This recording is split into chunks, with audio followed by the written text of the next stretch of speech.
empecemos la clase formal. Samuel, muchas gracias. De acuerdo, claro que sí, muchas gracias. Pues bueno, entonces yo creo que vamos a comenzar. Pues fíjate, ¿no? Profesoras en cualquier momento. ¿Perdón? A fijarte aquí en anclar de, ¿no? ¿Te parece? Para que no aparezcamos todos. Sí, Sí, es que yo sí, sí. en mi pantalla veo a todos, bueno, a 6 personas. ¿Cómo quieres que aparezca aparte de la diapositiva? No seas malo, anclate allá. Ah, ya estás. Pero está Diego, el que está anclado es Diego. Y yo quiero anclar a Samuel, que es el que está hablando. A Samuel, aquí está Samuel. A ver, Sí, Samuel, ahí te va. Te vamos a anclar. No, no te puedo anclar yo. Anclate tú, por favor. de acuerdo. Sí, muchas gracias. Hay Muy bien, una, de todas maneras, Manifer dice que su ratita está muy gordita. Todos la estás cuidando en extremo. ¿Ah? Ya está. Añadir anclaje. Ay, pero se ancló todo. No, pues no. No, pues no. No me sirvió. Desánclate. Me voy a quitar esto. A ver. Otra vez, Samuel. No, no veo la presentación. Ayúdame desde allá. a lo mejor si le da doble clic en ¿Dónde? vistas, Aquí estás anclado. y Este es lo que no quiero que. si Le ponemos si todo. quieres, si quieres, sí podemos proceder, no, no pasa No, no, nada. pero es que quedó arriba la presentación. ¿Cómo la ves tú? Lo que pasa es que depende de cada dispositivo. Usted si le da doble clic directamente en donde está la presentación, se va a hacer, va a ocupar la pantalla completa. No, pues ya me salí. A ver, otra vez. Entonces ahorita que yo vuelva a compartir, seguro le va a aparecer nuevamente mi Gracias. presentación. Sí, y pues bueno, entonces voy a iniciar. En cuanto ustedes quieran comentar algo, profesoras, con todo gusto, con toda confianza, lo pueden hacer. Entonces, eh, voy a iniciar compartiendo pantalla entonces. Y voy a apagar mi cámara para que no haya problemas de conexión o disminuir estos.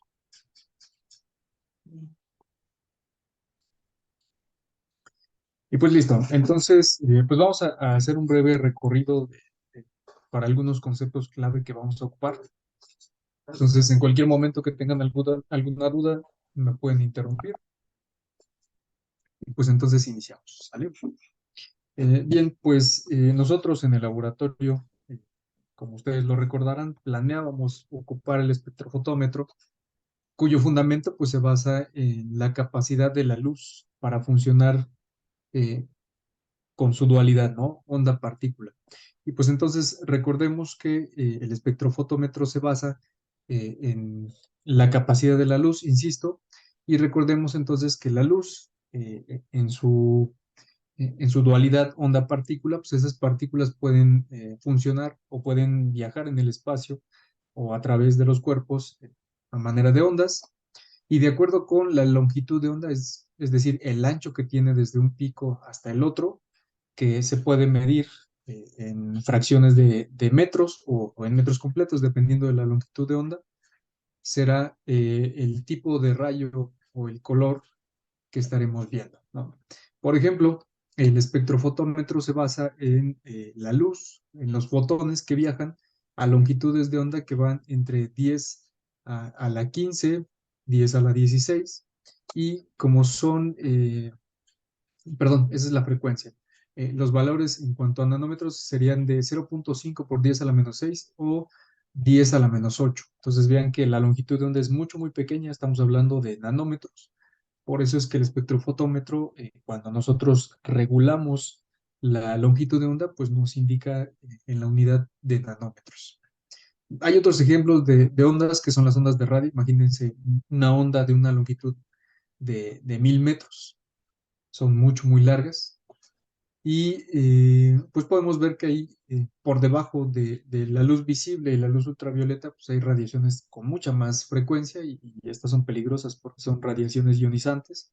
como los rayos X para obtener placas, los rayos gamma, que son todavía mucho más peligrosos, que se dan en reacciones nucleares. Pero bueno, enfocándonos entonces a la luz visible y a la luz ultravioleta, que es la que aprovecha el espectrofotómetro, pues podemos ver el diferente rango de colores. Y ustedes podrán notar que pues es el color del arco iris o los colores del arco iris que vienen desde el violeta, por allá de una longitud de onda de 400 nanómetros, hasta 700, 750, que es el color rojo de la luz visible. Por arriba está el infrarrojo, por debajo está el ultravioleta. Entonces, más o menos esos son los rangos de longitud. Y pues bueno, como breviario cultural, recordemos que los colores de los cuales vemos las cosas en realidad es el color que reflejan de la luz visible.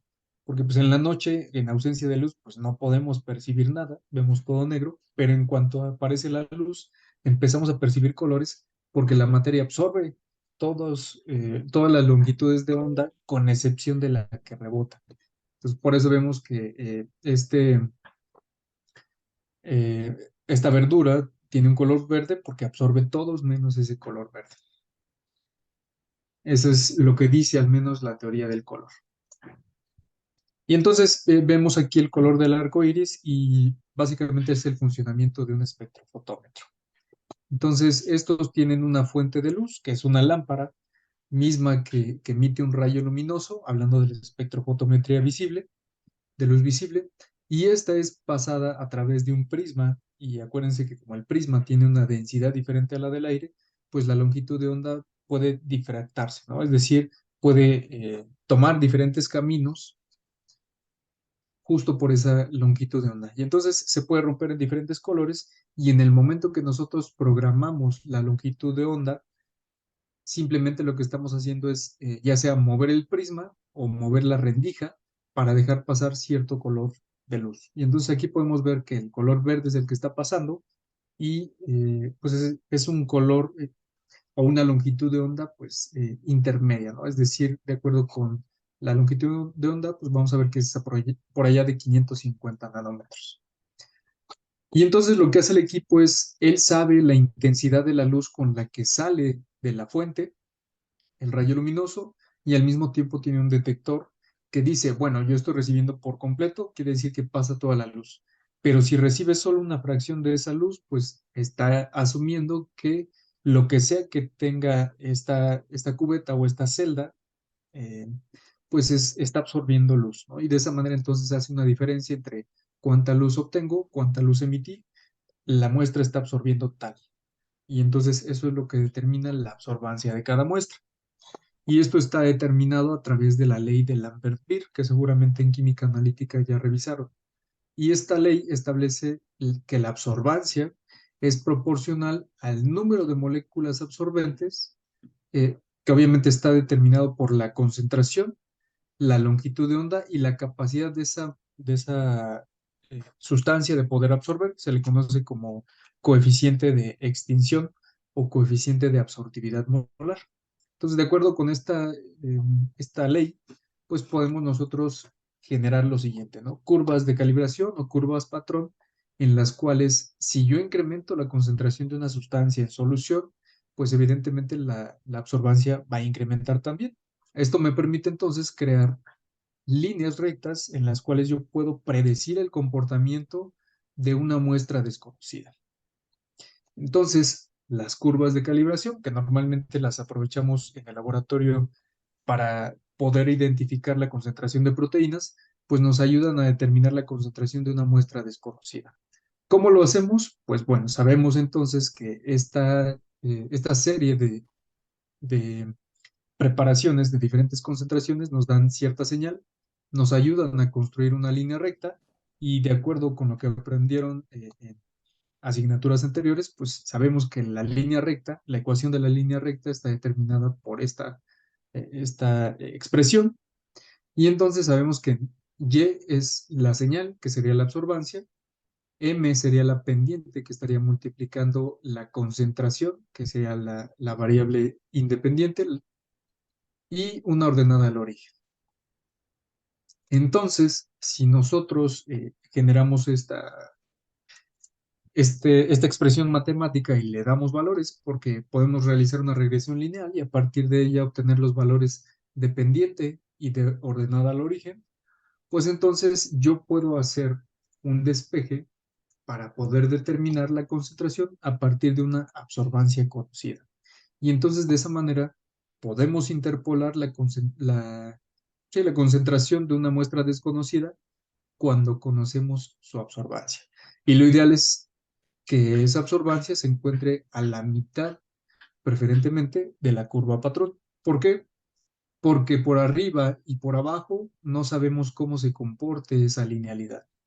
Porque recuerden que la ley de Lambert-Beer solamente aplica para soluciones diluidas, no para soluciones concentradas o saturadas donde hay muchas partículas disueltas. Y de manera adicional, quiero que veamos lo siguiente. Aquí les presento el espectro de absorción. Recordemos que los espectrofotómetros, de acuerdo con la longitud de onda, te pueden dar la absorbancia. Si yo pusiera una solución de concentración conocida y hago un barrido a lo largo de diferentes longitudes de onda, yo obtengo lo siguiente, ¿no? Los espectros de absorción. ¿Qué me dicen estos? Pues el comportamiento de absorción de la luz que puede tener cada molécula. Si nosotros vemos, en color verde está la clorofila A y en color azul la clorofila B. Y sí se parecen un poco, pero hay sutiles diferencias. Por ejemplo, veamos que la clorofila verde tiene un máximo de absorbancia por allá de 420, si les parece bien, mientras que la clorofila B tiene un máximo de absorbancia muy, muy alto, por allá de 480. Entonces, ¿cuál es la única diferencia? La clorofila A tiene un metilo en su sustituyente, mientras que la clorofila B tiene un aldehído. Entonces, muy sutil diferencia que tiene impacto directamente sobre la capacidad de absorbancia. Y gracias a esto es entonces que se determina cuál es la longitud de onda óptima para cualquier técnica. Entonces, por ejemplo, ustedes recordarán que como íbamos a determinar albúmina, pues la técnica dice, ¿no? Pues mezclas tal con tal y después la lees a tal longitud de onda. ¿Cómo se determinó esa longitud de onda? Pues a través de un barril, ¿no? Entonces, de esa manera se observa que a esa longitud de onda se obtiene el máximo de absorbancia. Y entonces, si yo incremento la concentración, pues se incrementa proporcionalmente la absorbancia. ¿Qué quiero resaltar aquí también? Pues miren, si yo tengo tanto clorofila A como clorofila B juntas y las leo a 420 nanómetros, ambas suman absorbancia. Y entonces yo estoy asumiendo que la absorbancia es de ambas. Y a lo mejor hasta me da un valor similar al valor de absorbancia de la clorofila B sola a 480 nanómetros. ¿A qué quiero llegar? Pues cuando nosotros obtenemos sangre y esa sangre a veces produce o se le genera hemólisis, la hemólisis muchas veces contamina la absorbancia de la prueba. Y entonces nosotros obtenemos una mayor absorbancia cuando en realidad es la sumatoria tanto de la hemólisis como de la prueba que estamos determinando. Aquí lo podemos ver, ¿no? Vemos, por ejemplo, para el caso de la determinación de creatinina, tenemos el suero de diferentes pacientes y noten que hay estas diferencias, ¿no?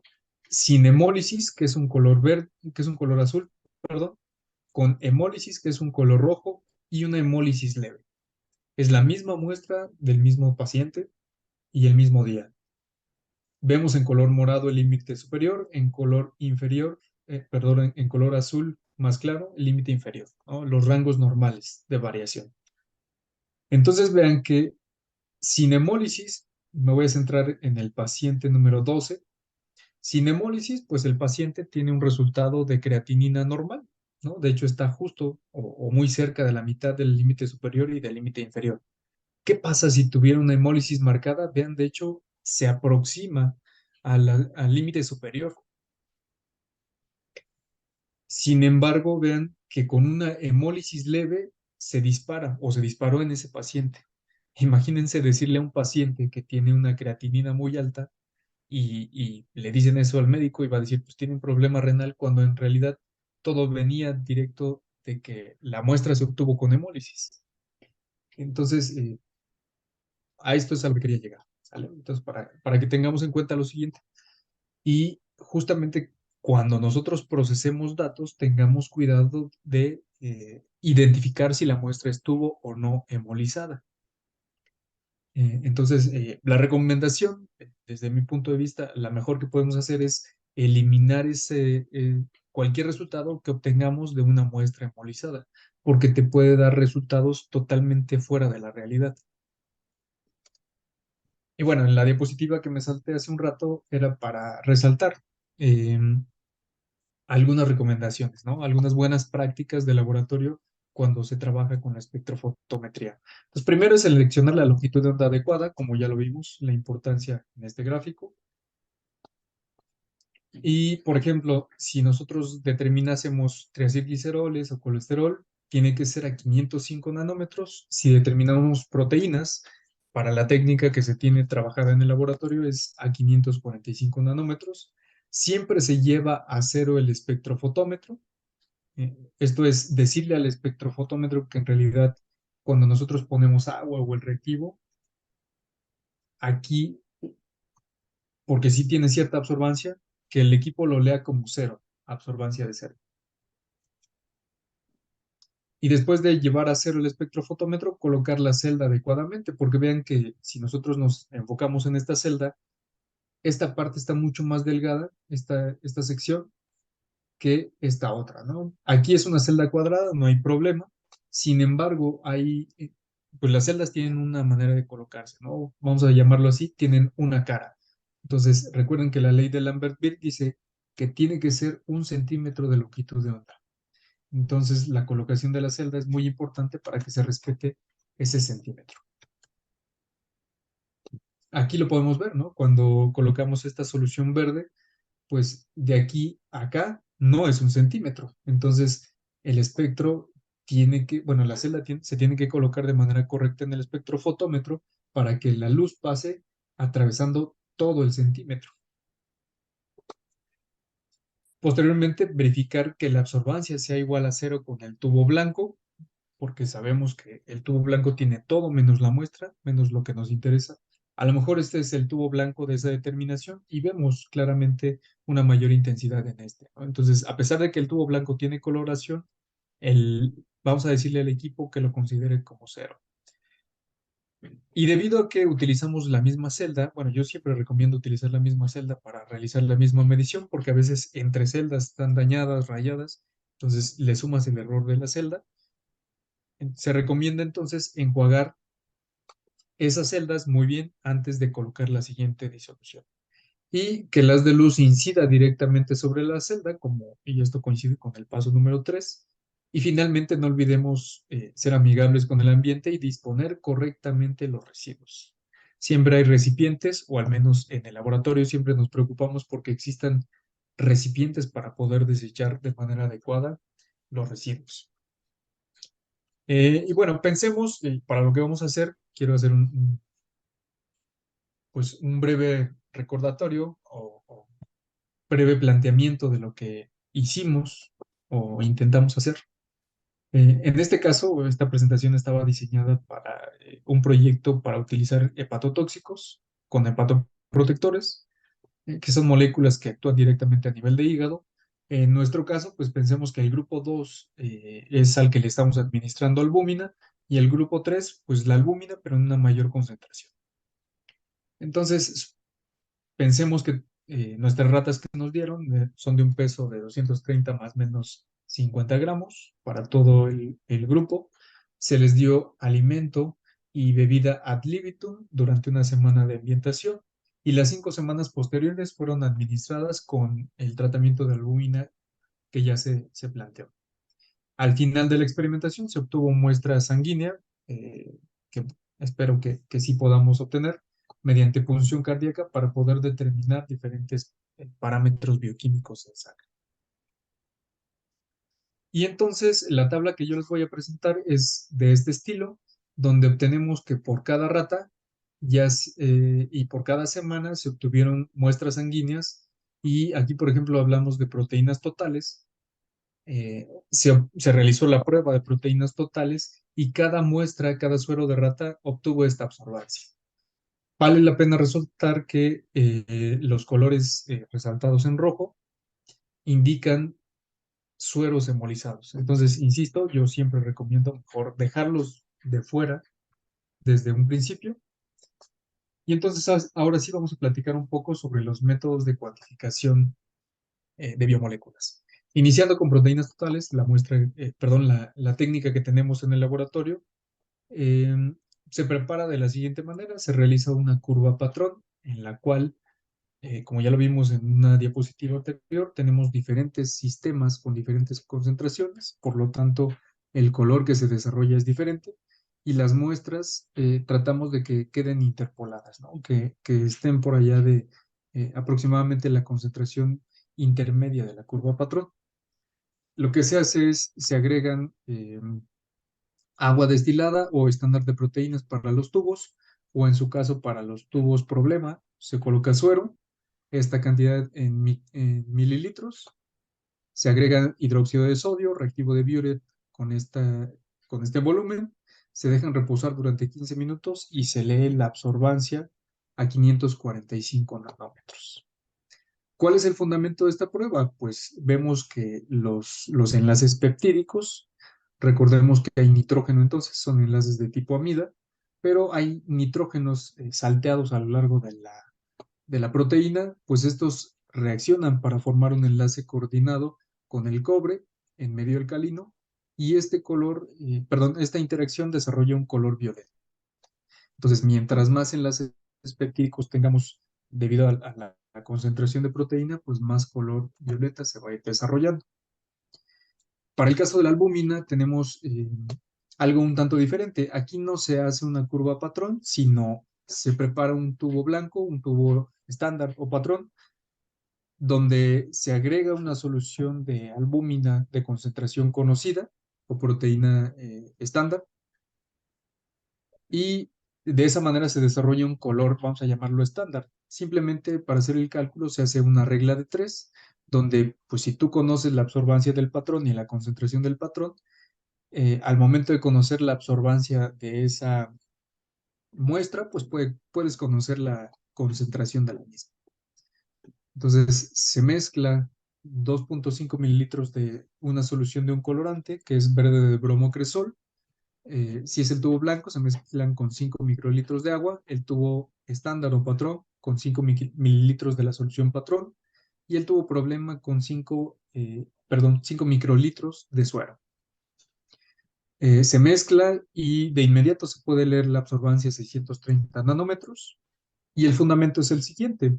Ese colorante que les mencionaba, pues se puede unir a la albúmina porque, como ustedes seguro ya lo revisaron en teoría, la albúmina tiene múltiples funciones en la sangre y una de ellas es transportar moléculas.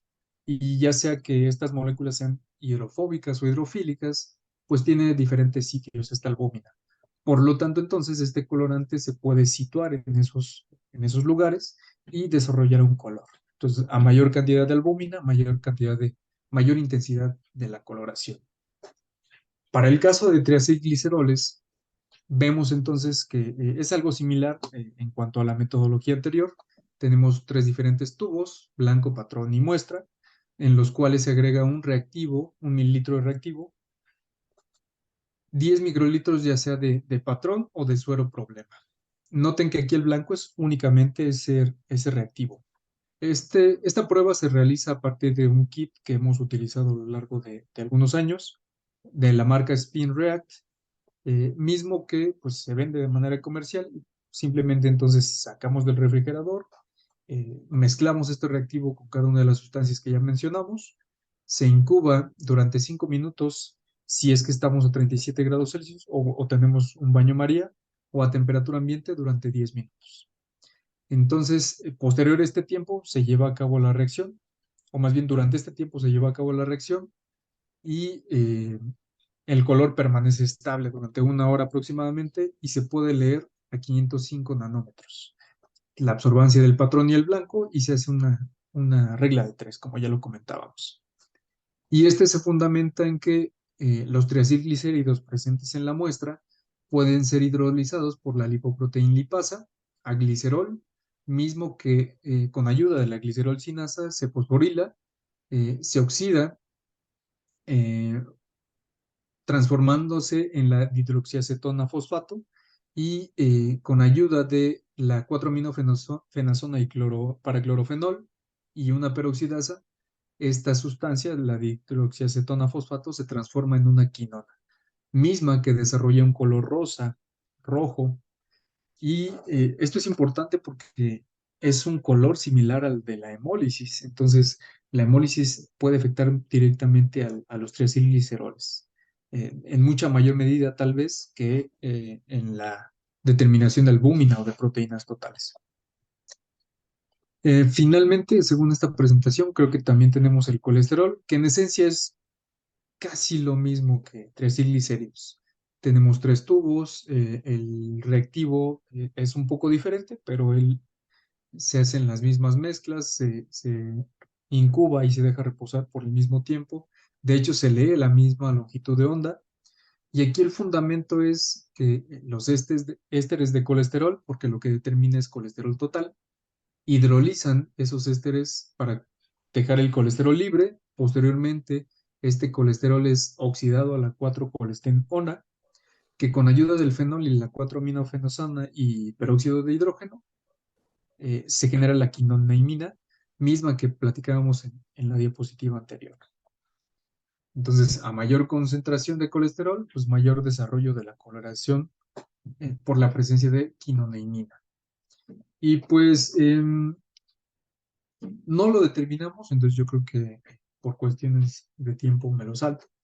Pero pues bueno, tenemos algunas otras técnicas que, insisto, pues no determinamos en el laboratorio, ¿sale?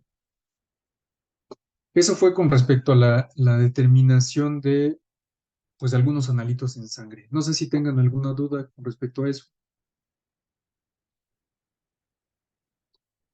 No. No, creo que todo bien. Excelente. Entonces pasaremos ahora a lo bueno, ¿no? Al análisis de los datos. Para ello, entonces, pues me permito platicar un poco sobre estadística básica, y aquí aprovecho para, pues, recordarles que a pesar de que algunas asignaturas que decían, ¿para qué? Si ni la voy a usar, pues sí son importantes para la carrera, ¿no? Entonces vamos a platicar un poco de ello. La estadística es una ciencia que se dedica a analizar datos, ¿no? Recolecta, organiza, resume y analiza datos, que eso es justo lo que vamos a hacer con estos.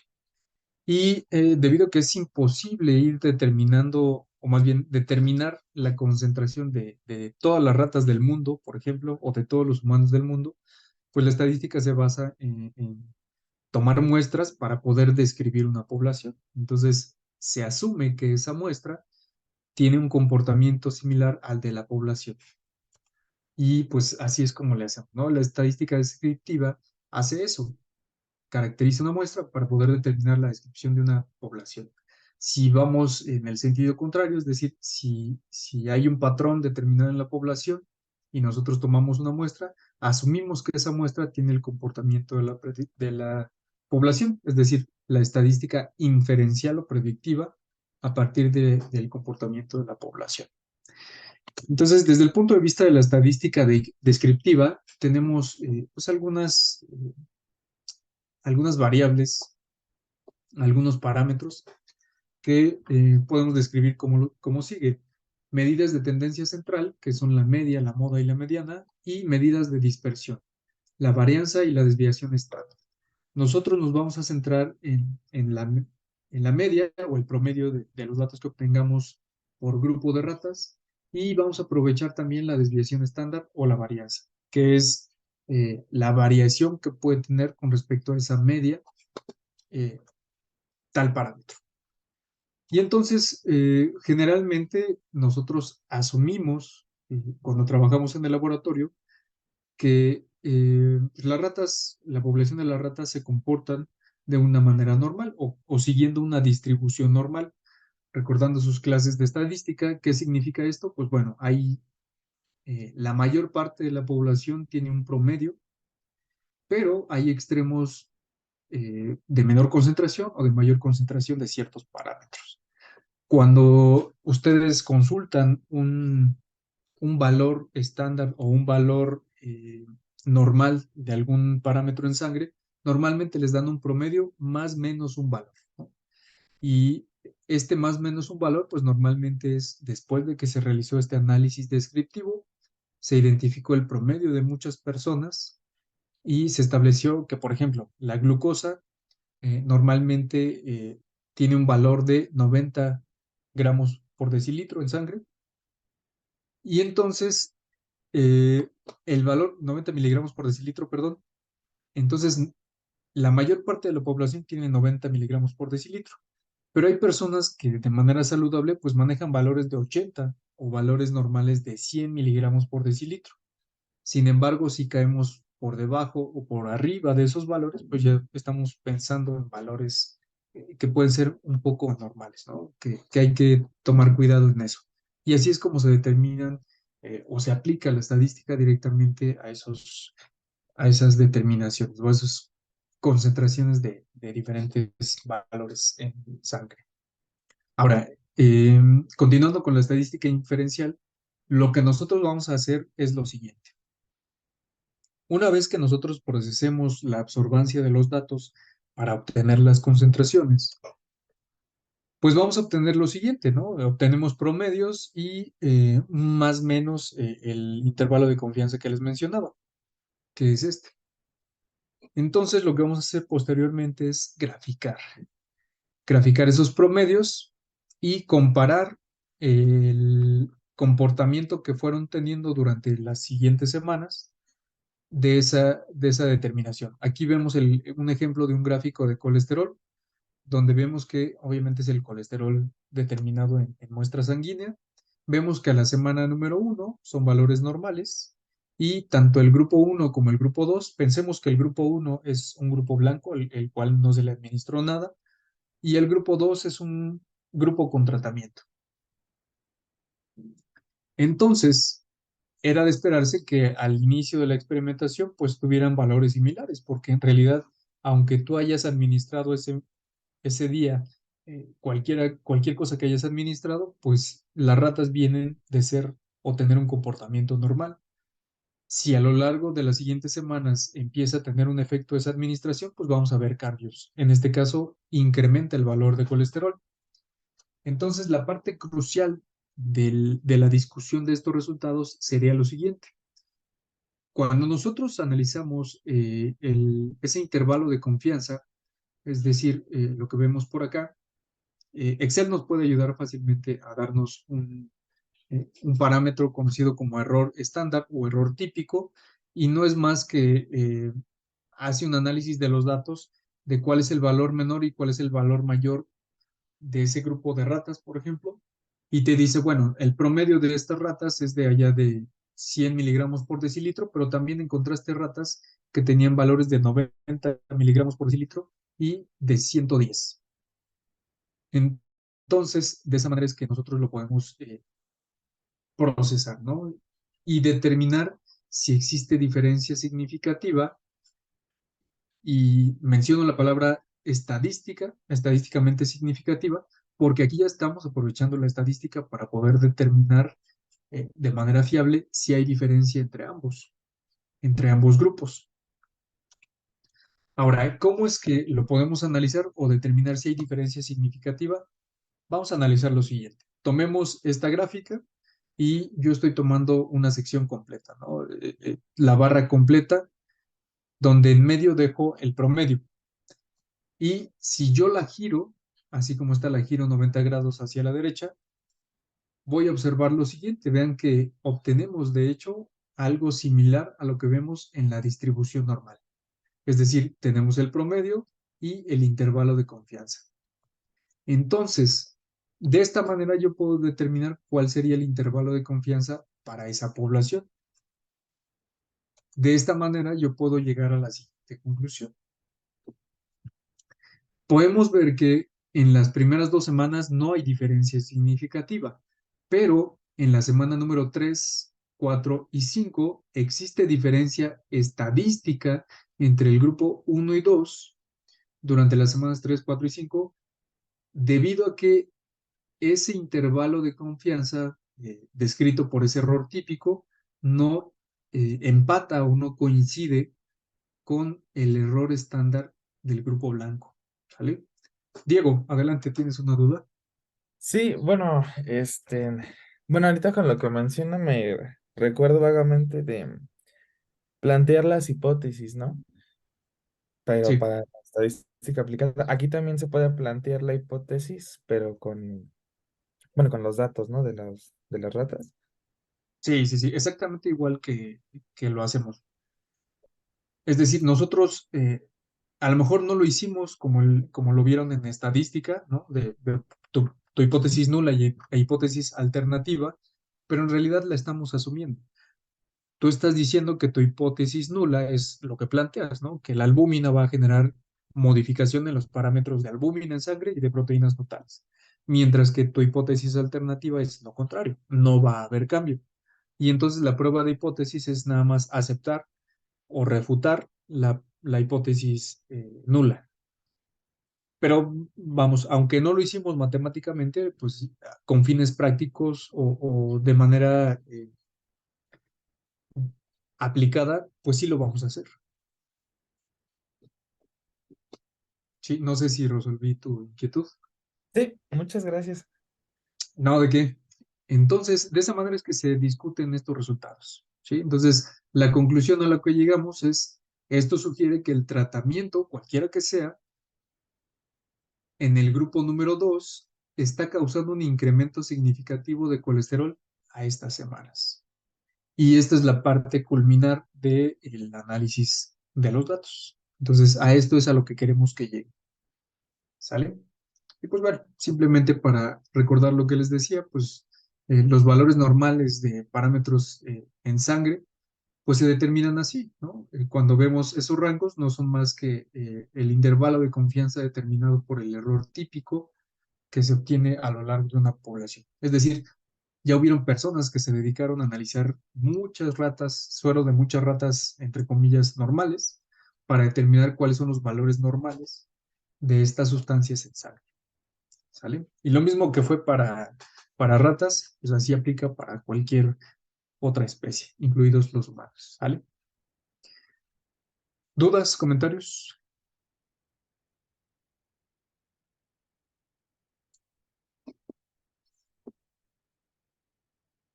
Parece que no.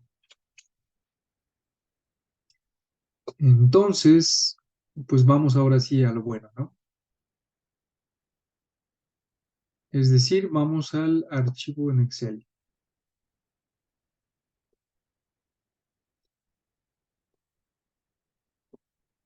Bien, entonces, este archivo yo se los voy a compartir en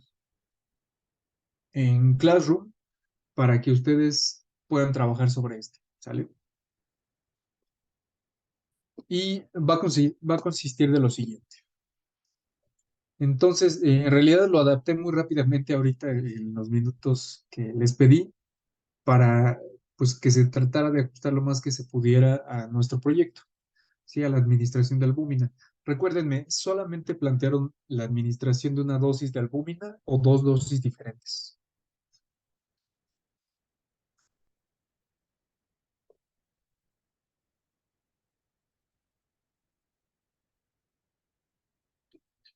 ¿Sí me escuchan, chicos? Ah, sí, ¿lo podría preguntar de nuevo, por favor?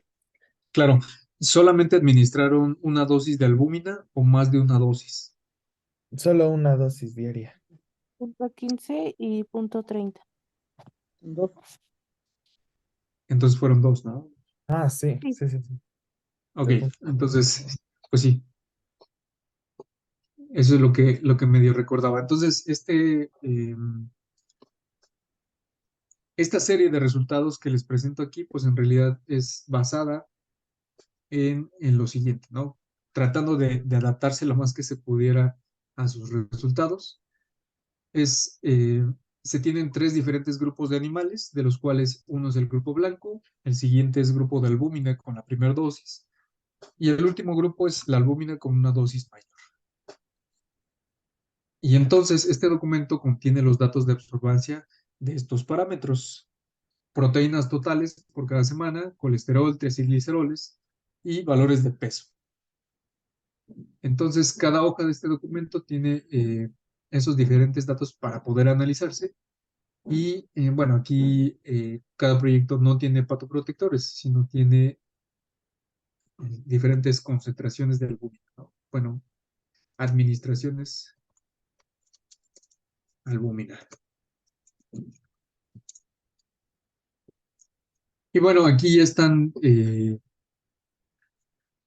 los insertos o las técnicas que ya les había presentado en las diapositivas anteriores de cómo se realiza cada determinación, la longitud de onda a la que se obtiene y cómo se deben de obtener los cálculos. Pero pues bueno, básicamente ya lo iremos platicando ahorita rápidamente.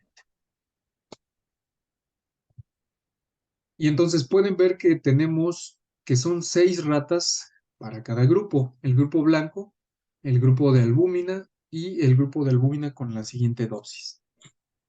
Les resalto en rojo aquellos sueros que estuvieron hemolizados. Entonces, insisto que yo les sugiero no tomarlos en cuenta para poder hacer el análisis, porque les pueden dar resultados diferentes. Pero pues al final, pues ustedes tomarán la decisión. Y tenemos entonces los valores de proteínas totales, de colesterol, triacilgliceroles y de peso por cada semana, ¿sale? Bien, para el caso de proteínas totales, recuerden que teníamos que hacer una curva patrón. Entonces, aquí ya tienen 2 curvas patrón que incluyen una curva que va desde concentraciones de 0.5 a 2.16 miligramos por mililitro. Y aquí tienen una curva que va desde 0, bueno, de 2.7 a 10 miligramos por decilitro también. Aquí ya están las curvas, las gráficas. Y si pueden notar, pues inclusive cuando se grafica, se puede obtener la línea de tendencia central, que no es más que poder obtener una regresión lineal, ¿sale? Entonces ahorita di doble clic sobre el área de los datos y me abrió este formato, perdón, esta serie de opciones, y entonces yo le puedo decir que agregue una línea de tendencia, que insisto, es una regresión. Si yo le pusiera que fuera logarítmica, pues ya hace el cambio, pero se trata entonces de una línea de regresión lineal, ¿sale? Para tal caso, yo le puedo decir a Excel que me dé o que me presente la ecuación del gráfico, así como el valor de R cuadrada. Y acuérdense que mientras más tienda a 1 ese valor de R cuadrada, pues es más confiable esa regresión lineal. Ahora, con respecto a la ecuación del gráfico, acuérdense que como lo vimos en la presentación, Y es igual a la absorbancia, X es igual a la concentración. Entonces simplemente yo hago un despeje para poder interpolar el valor de las concentraciones. Ahora, ¿cómo poder proceder para el análisis? Yo les sugiero lo siguiente: ya sea que puedan obtener una columna extra con el promedio por semana, o que directamente puedan obtener el promedio total de los valores de absorbancia para poder obtener esos resultados. Es decir, la primera opción sería la siguiente. Entonces, ya tienen los diferentes grupos de trabajo y yo les sugiero crear una tabla como la que vemos por acá. Miren, donde tenemos, bueno, aquí en el ejemplo tenemos colesterol, ponen las semanas, el grupo 1, grupo 2, y en su caso pues sería el grupo 3 también.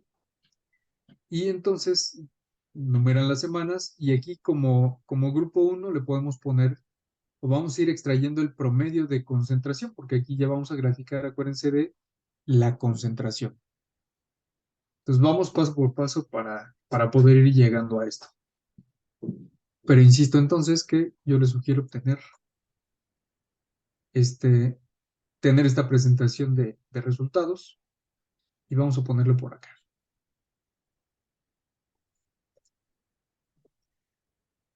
Entonces por acá el grupo 3. Y obviamente esto es de proteínas totales. ¿Hasta aquí todo bien? ¿Alguna duda? ¿Algún comentario? No.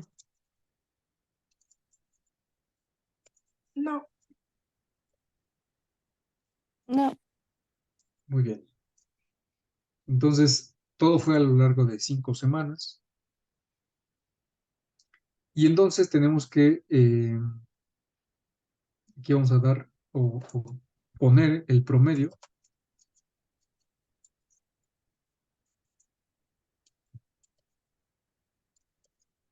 de absorbancias.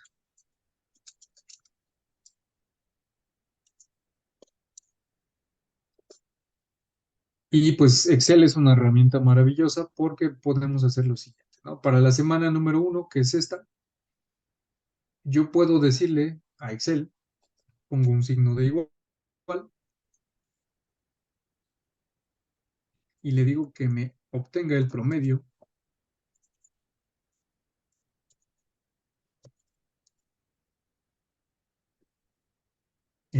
de un rango de datos. Semana 1 del grupo blanco, ¿sale? Que es el grupo 1. Le doy Enter y listo. Ya me generó el promedio de ese grupo. ¿Qué pasó?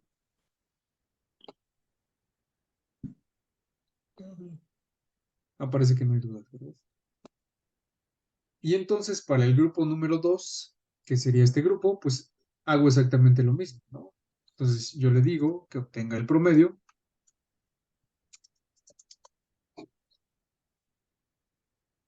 del grupo 2, pero para la semana 1.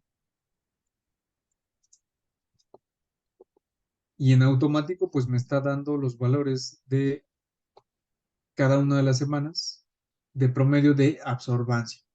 Porque al final, pues la población se comporta como una. Pues, por eso obtenemos el valor de absorbancia directo desde cada grupo. Entonces, promedio del grupo 3 para la semana número 1.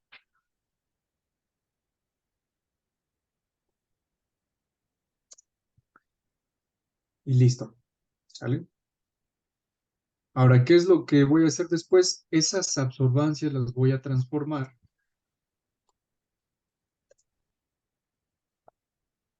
a valores de concentración en sangre.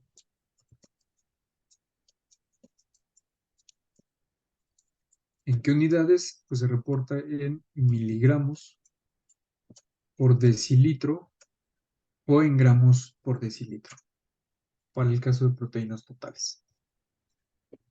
Bien, entonces recordemos que estos valores de absorbancia tienen que ser interpolados en la curva patrón.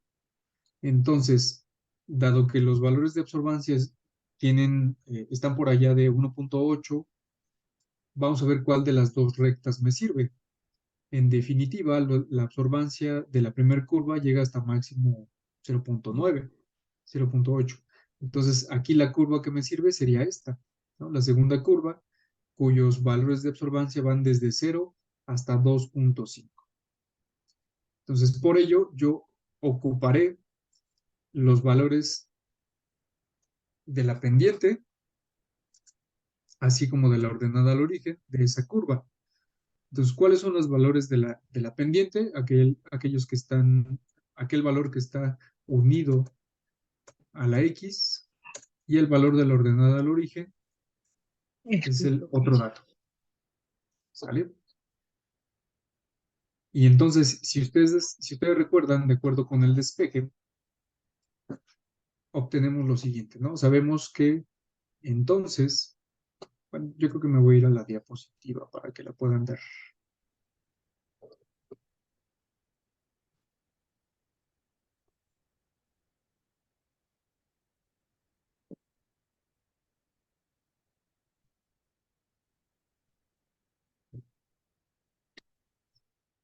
Entonces nosotros ya tenemos la pendiente y la ordenada al origen.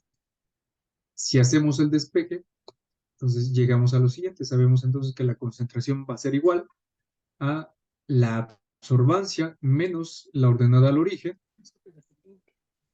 y eso lo dividimos entre la pendiente. Entonces, aquí vamos a decir que encerramos entre paréntesis y dentro del paréntesis al valor de absorbancia, que sería esta nuestra primera absorbancia, le restamos la ordenada al origen, que es B. Lo que salga de ese resultado entre paréntesis lo dividimos entre la pendiente.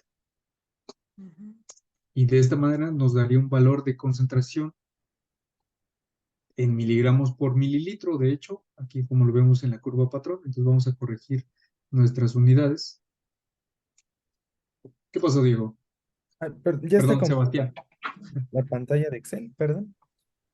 Ah, sí, es cierto. Voy. Yo creo que voy a compartir la pantalla completa para que me puedan seguir.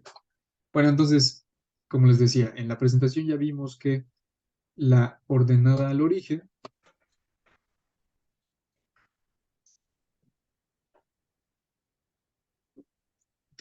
a la absorbancia se le restaba la ordenada al origen y se dividía entre la pendiente. Entonces lo mismo hacemos en Excel. Ponemos entre paréntesis y a la absorbancia, la que está en color azul, se le resta la ordenada al origen, la B, color rojo, y el resultado fuera de ese paréntesis se divide entre la pendiente. Y entonces aquí ya tenemos en automático el valor de concentración de proteínas totales en unidades de miligramos por mililitro.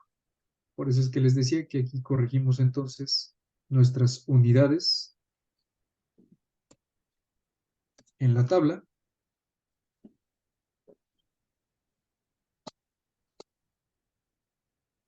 Y bueno,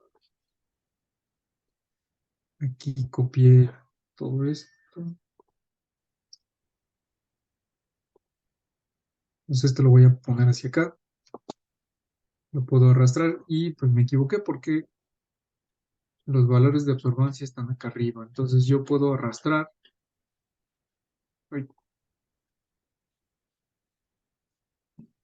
Yo puedo arrastrar este recuadro azul hacia donde está mi valor de absorbancia.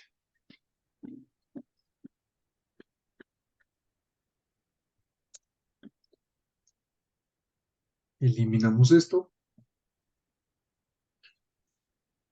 Y ahora podemos ajustar a que los decimales sean más cortos.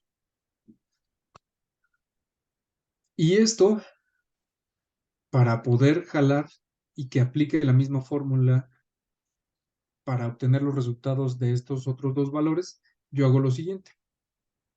Bien, me voy a llevar estos dos datos, me los llevo para acá. Y entonces lo que voy a hacer es lo siguiente. Debido a que la absorbancia sí va a ir cambiando en cada una de mis celdas, pero lo que no quiero que cambie es el valor de la ordenada al origen. Yo le pongo un signo de pesos antes de la columna y antes de la fila para que se fije. Y lo mismo para la otra celda, signo de pesos antes de la columna y antes de la fila. Y así, si yo jalo hacia la derecha, lo único que va a ir cambiando es entonces la identidad de la primera celda, ¿no? De la absorbancia. Vean, entonces tenemos H9, I9, J9. Y entonces L19 y L18 se quedan fijas para poder realizar la determinación. Y así es entonces como yo obtengo estos valores de concentración de proteínas totales gracias a la interpolación en la curva patrón. ¿Sale? ¿Hasta aquí alguna duda?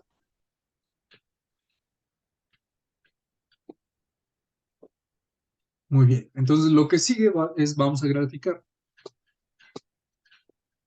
Y para ello, pues selecciono yo los datos y le voy a decir que inserte un gráfico. Vamos a insertar. un gráfico de barras.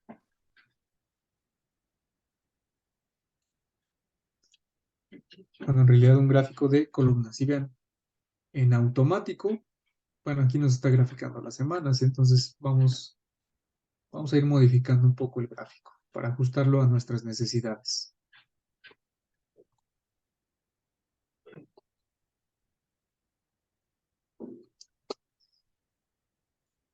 Muy bien, entonces, veamos. Como no quiero que aparezcan las semanas, yo selecciono solo esos gráficos. Vean que solamente jugué con el área que abarca los gráficos y listo. ¿Sale? Entonces, de aquí entonces, yo, para tener un gráfico muy bien presentado, pues voy a hacer lo siguiente. Quitamos estas líneas, le doy doble clic aquí y le decimos que no tenga línea. Y entonces, de esa manera,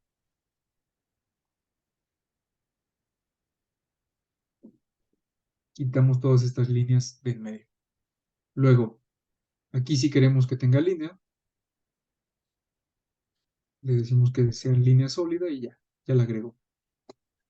Ahora, ¿qué es lo que quiero que aparezca la variación en cada uno de los datos, ¿no? Entonces, vamos a agregar el elemento del gráfico, barras de error y el error estándar.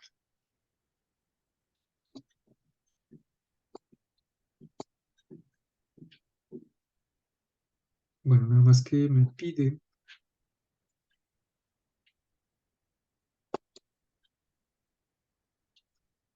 el resto de los datos y listo. Entonces, ahora sí,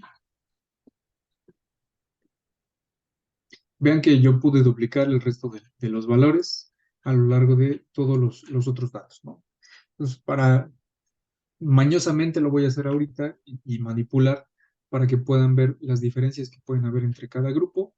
Entonces, en el grupo 3, como son los mismos, pues vamos a ponerle, no sé, 2 a cada uno.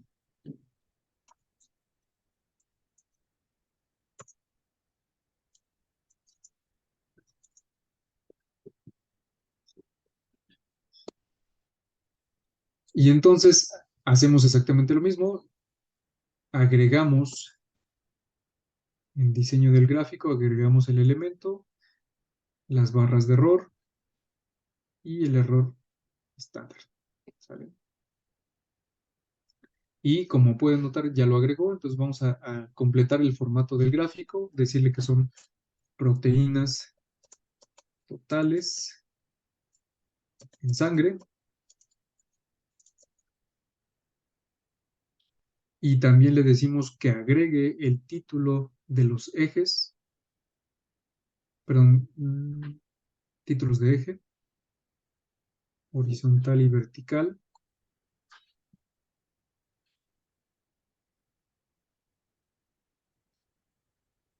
Y entonces en eje vertical, las unidades que tenemos serían concentración,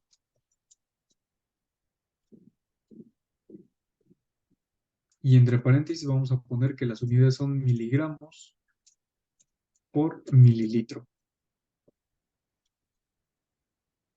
De este lado tenemos que son semanas de experimentación.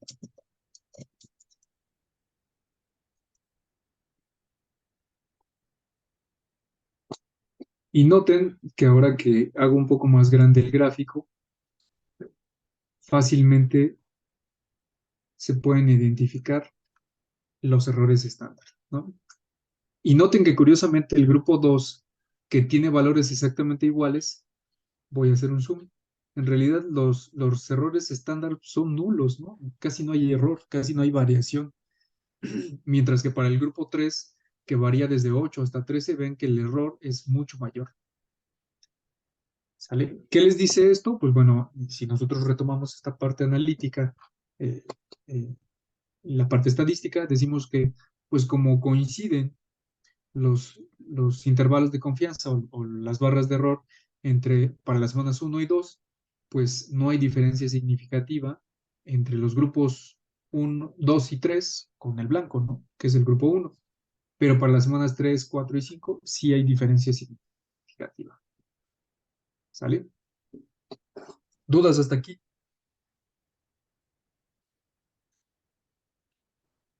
No, pues, todo va bien. Bien.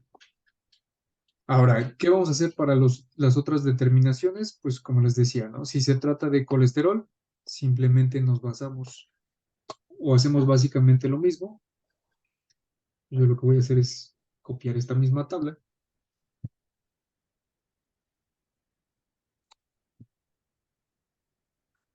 Y estos son valores de promedio de absorbancias. Le digo que obtenga el promedio de lo que me interesa. Y así nos vamos respectivamente. Para hacer el cálculo de las concentraciones de colesterol, pues aquí quedamos que era colesterol total.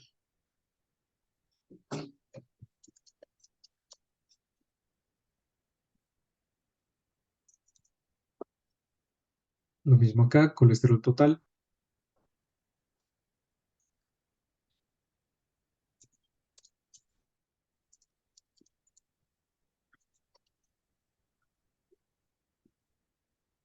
Aquí, ¿cómo lo hacemos? Recuerden que teníamos 3 tubos, ¿no? El tubo blanco, el tubo patrón y el tubo con las muestras. Entonces, aquí los promedios de absorbancia se van a comparar de acuerdo con la absorbancia patrón. Es decir, para realizar el cálculo, nosotros hacemos lo siguiente. Bien. Signo de igual, vamos a iniciar nuestra operación, ¿no? Entonces, de acuerdo con la presentación que yo les mencionaba, para poder calcular colesterol,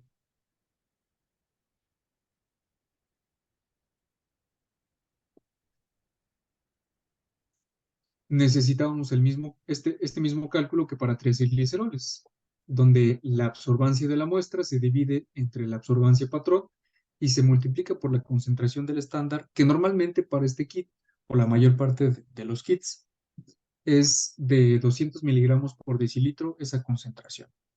Entonces, absorbancia de la muestra entre absorbancia patrón por 200 y en automático nos va a dar el valor en miligramos por decilitro. Entonces, vamos al cálculo. Entonces, esto sería A igual a la absorbancia de la muestra entre la absorbancia del patrón. Como esta queremos que quede fija, pues vamos a ponerle un signo de pesos. Y el resultado de esto lo multiplicamos por la concentración, que es 200 miligramos por decilitro, y en automático nos da la absorbancia, perdón, la concentración en miligramos, pero aquí son por decilitro, de colesterol. Y listo, entonces ya obtenemos esos valores de gráfico. Ya nada más insertamos el gráfico con las modificaciones y las características que vimos hace un momento. Y hacemos exactamente lo mismo para triacilgliceroles. ¿Por qué? Porque igual tenemos 3 tubos, el tubo muestra, el tubo patrón y el tubo blanco. Y acuérdense que el blanco en realidad nos da una absorbancia de 0, entonces por eso no es necesario restar. Y el cálculo es básicamente lo mismo que para colesterol total, ¿no? Entonces, básicamente yo pudiera hacer esto, lo copio y lo pego acá, y en automático, pues me da esos cálculos, ¿no? Yo obtengo el promedio de concentración y para obtener, perdón, el promedio de absorbancia, y para obtener la concentración, pues yo multiplico la absorbancia de cada muestra, el promedio de absorbancia de cada muestra, lo divido entre la absorbancia patrón, nada más que ojo, como fijamos la celda a esta absorbancia patrón, pues hay que arrastrarla. Le damos Enter. Y ahora sí, ¿no? Absorbancia del promedio de muestras entre la absorbancia patrón por 200, que también aplica para triacilgliceroles. Absorbancia de la muestra entre patrón por 200 miligramos por decilitro. Además le tienes que cambiar al cuadro donde pusiste los promedios de absorbancia y los gliceroles. Exactamente. Y pues finalmente ya tenemos los valores de peso, que ahí en realidad es solamente obtener los promedios por semana, como lo vimos por acá. Aquí no son promedios de absorbancia, sino son promedios de peso. Y listo. Entonces, a lo largo de las semanas, pues, sería el promedio de cada uno de los pesos. ¿Alguna duda o comentario?